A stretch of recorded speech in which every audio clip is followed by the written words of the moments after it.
Well, thank you, Madam President. And this amendment and the discussion raises a lot of questions, and it can actually open up the door for a one-hour discussion on this whole topic, and I'll try to only occupy 55 minutes of that discussion. Just kidding. There's two questions. So we've discussed actually the content of this study. And just to that point, I had the privilege to be a chair once upon a time, and I thought it'd be great to study the need for white earth tribal care. And I thought we should put a clinic in the North Minneapolis. And they said, oh, no, study it. So we put $100,000 into it, and the study came back, and it was money that I wished I would have just spent into a down payment in the clinic because I wanted it, I thought we needed it, and the Department of Health just squandered the money.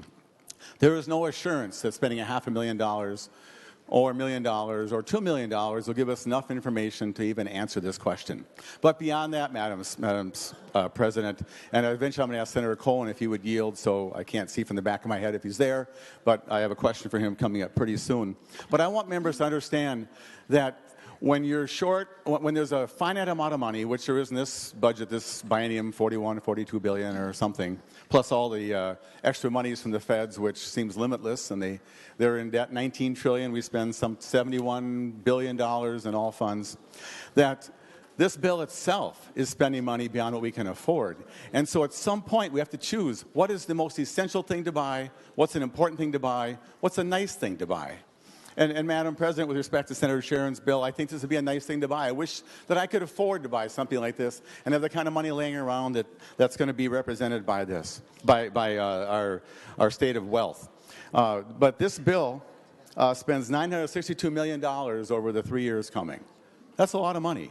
We have a surplus now of some $900 million, 889 or something. The upcoming biennium, if we don't spend anything, is $1,184,000,000. And so I'm going to ask Senator Cohen in a minute to yield, and if he will tell me how much money is left to spend for the next biennium when we come back, if this bill becomes law, and if we spend the $300 million that's been slated for tax reductions in the targets the Senate's established. But I want to hypothecate that, members, there might not be very much. And so it's always tempting to spend the money that you have on hand, and I want to commend the chairs of the various bills. This bill is a wonderful bill. There's a lot of nice things in it. It's just something for everyone. There's $538 million in human services stuff. There's stuff for my area with Anoka Treatment Center and projects. There's $250 million for E12 spending. There's $88 million in higher ed. Just wonderful spending. There's very little reform, very little ways to tamp down how we get the best value for our money. There's very little work in combining programs, consolidating, and making a difference for the long run. And so, Senator Cohen, if you're there, would you please yield and tell me how much, after we spend this bill and whatever you think we're spending on the tax bill, there'll be left for fiscal 18 and 19 for people returning and those seeking to be elected, that they'll have left to spend based upon the forecast. Senator Cohen, will you yield? He will. Senator Cohen. So, Madam President and Senator Abeler, I was just checking with Mr. Naumann. I believe the figure is about $600 million would be left. But I would also remind members, because I think Representative Abeler, or Senator Abeler now, sorry, that Senator Abeler obviously raises an issue that is foremost in our minds as to where we are. We know that the economy is not going into recession, but we know that the forecasted growth is not quite as robust as had been anticipated last year. And that's a national concern, not simply a Minnesota concern. But I would remind members of the legislation authored last year, 2 years ago, by Senator Skoye, co-authored by myself, that has received national attention, and that was the legislation that places one-third of the surplus monies into the budget reserve. And as a consequence, if you take the budget reserve coupled with the cash flow account, we have almost $2 billion in budget reserves. And I actually have spoken about that at a national conference. I've had a couple of calls from national agencies relative to that. I know that there are other states that are taking a look at that. So I think one thing members should keep in mind is not only do we have money left on the bottom line, but we also have the budget reserve at an amount that's much more significant than what we've had before. I would also comment, Senator Abeler, more directly to your question, that obviously it's a little bit premature. We don't know quite where we're going to end up at the end of the session in terms of either this bill, a tax bill, a transportation bill, a bonding bill, and so a little bit difficult to know exactly where we end up going into next year's session. Senator Abeler. Senator Cohen, thank you for that honest answer, and I appreciate that. But I'm just cautioning members.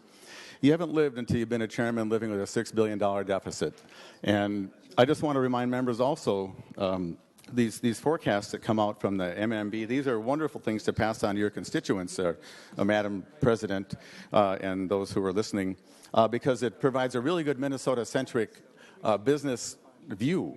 But I want to also remind you, Madam President, and the rest, that in November of last year, the forecast was for a $2 billion surplus, $2.045 billion. And in the space of simply 3 months, it lost $900 million. And I also want to remind members, I didn't do this year's adding up since, but February, March, since then, the forecast has fallen off $11 million. And so I am really enjoying being in the Senate. I'm enjoying the leadership position that we have in Minnesota and the reputation we have for being the prudent body and the ones who are here to deliberate, and I appreciate the camaraderie. And I'm not going to question Senator Cohen's motives, but I want to caution him about leading too far in the way of getting us into a hole again. Even though this is, I didn't hear him say this is a bargaining position, but I want to make sure that the people know that what's in this bill you're voting for today is not likely to come back. And so we'll have to make some hard choices again. If this bill were to go forward, I'm afraid you have to make some other harder choices. And so I want people just to be aware of that and as they're deciding. And to me, back to the amendment of question, the $500,000 that goes into this study is symbolic of the kinds of choices you have to make. In 2011, we had to decide, are we going to do nursing homes or education?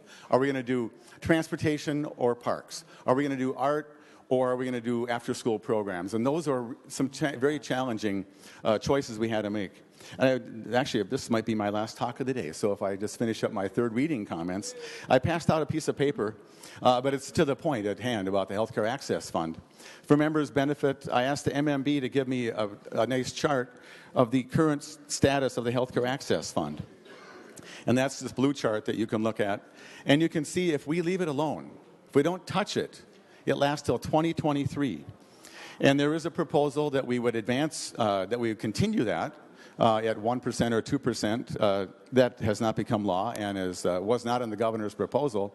And I want to commend Senator Lowry on his decision to stay with a more modest taking money of the Healthcare Access Fund. And he made a decision that is philosophically sound, but with which I still disagree about using any of it just to keep the fund solvent. But he decided to use inflation in the Medicaid program, in the Minnesota Care program, to decide how much to take out. The governor was much more, I think, generous in a bad way, and that the governor's bill took out much more from that and would put the fund as bankrupt right around 2020. And so, members, I won't read this other form to you. But the second page is the spending in the Human Services budget, all funds. And you may not realize that all funds, we spend $32 billion in this biennium, a growth of over $4 billion. And so this is real money. These are real decisions we make.